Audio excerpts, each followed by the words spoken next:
Long ago, in the coastal lands of West Africa, nestled between dense rainforests and the vast Atlantic Ocean, lay the village of Nsiama. This village had thrived for generations, sustained by the bounties of the sea. The villagers lived in harmony with nature, believing that the ocean was alive, ruled by powerful spirits. The most feared and revered of these spirits was Mami Wada, the mystical mermaid goddess of the deep. It was said that she watched over the waters, rewarding those who respected the sea, while punishing those who took more than they needed. The elders often spoke of her beauty, her golden tail glistening under the moonlight, her eyes deep and mysterious as the ocean itself. Despite the village's reliance on the ocean, their relationship with it had always been one of caution and respect. Fishermen prayed before setting sail, offering small sacrifices at the water's edge. But even with their devotion, the sea remained unpredictable, sometimes generous, sometimes cruel. Among the villagers was Kofi, a young and determined fisherman. Kofi had lost his parents to a storm when he was just a child, leaving him in the care of his grandmother, Nana Afua. She was the village storyteller, a wise woman whose words carried the weight of generations. Nana Afua had raised Kofi on tales of the ocean's wonders and dangers. She had told him time and again, the sea gives, but it also takes. Never forget, Kofi. Mami Wada watches over all who sail her waters. But as Kofi grew older, his hunger for success overshadowed his grandmother's warnings. The village had fallen upon hard times. The fish had grown scarce, and hunger lurked like a shadow over Nsiama. The elders believed that the gods were testing them, urging patience and faith. But Kofi saw only struggle, and he refused to accept it.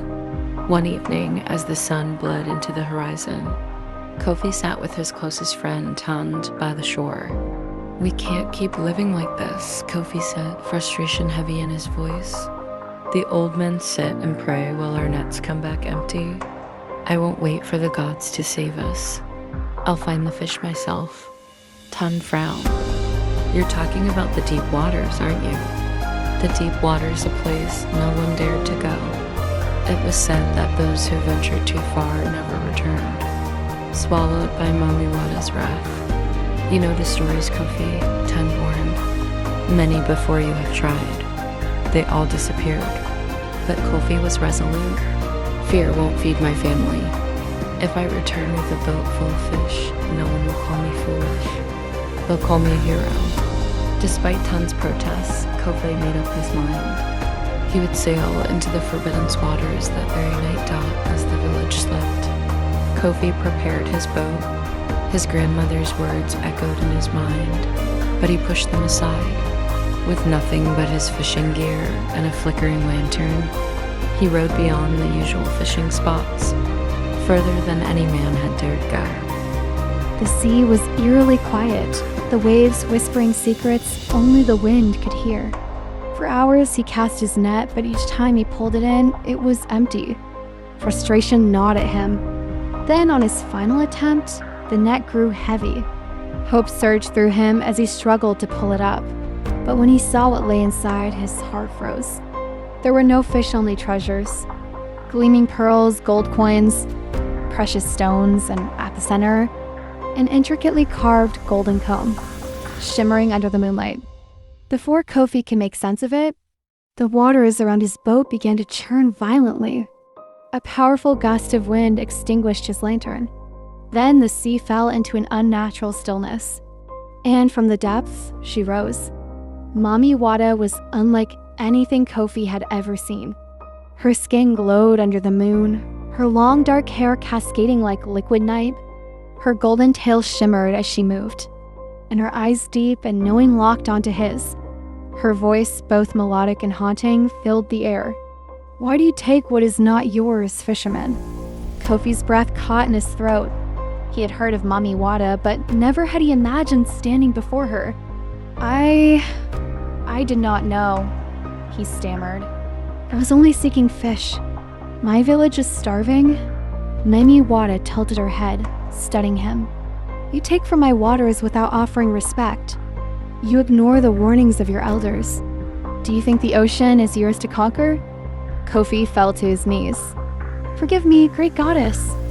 I meant no disrespect. Mami Wada's expression softened, but her voice remained firm.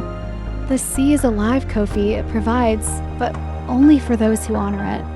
You have sought wealth when all you needed was sustenance. Now you must prove yourself worthy of my mercy.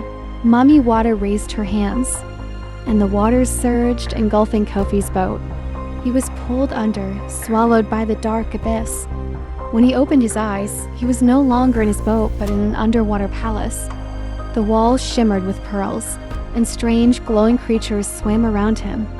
Mami Wada stood before him. To return to your village, you must pass 3 trials. Fail, and you shall remain here forever. Trial 1, the test of breath. Kofi had to hold his breath as he swam through a maze of tunnels. He could feel the ocean pressing in, his lungs burning. Just when he thought he would drown, he reached the surface, gasping for air. Trial 2, the test of truth. Mami Wada showed him visions, his past mistakes, his greed, his arrogance. Admit your faults, and you may pass. Kofi, humbled, confessed everything, his pride shattered. Trial 3, the test of sacrifice. Mami Wada offered him a choice: return with riches, but bring misfortune upon his village, or return empty-handed but ensure his people's prosperity. Kofi fell to his knees. Ask for nothing but my village's survival. Mami Wada let out a smile. Then you finally understood. Kofi woke up in his boat, watching the sunrise over the sea. His nets were full of fish, more than he could have ever imagined. He went back to Nsiama. His people were so happy. He told them everything, reminding them to value the ocean and the gifts it gave. From that day on, the village grew richer, never having food problems. And Kofi, who was once eager for success, turned into a guardian of the sea, making sure Mami Wada's message stayed alive. Story's lesson: the ocean isn't for ourselves to take for granted. When we show kindness towards nature, it all comes back to us. But when we only want benefits without appreciation, we lose what's ours.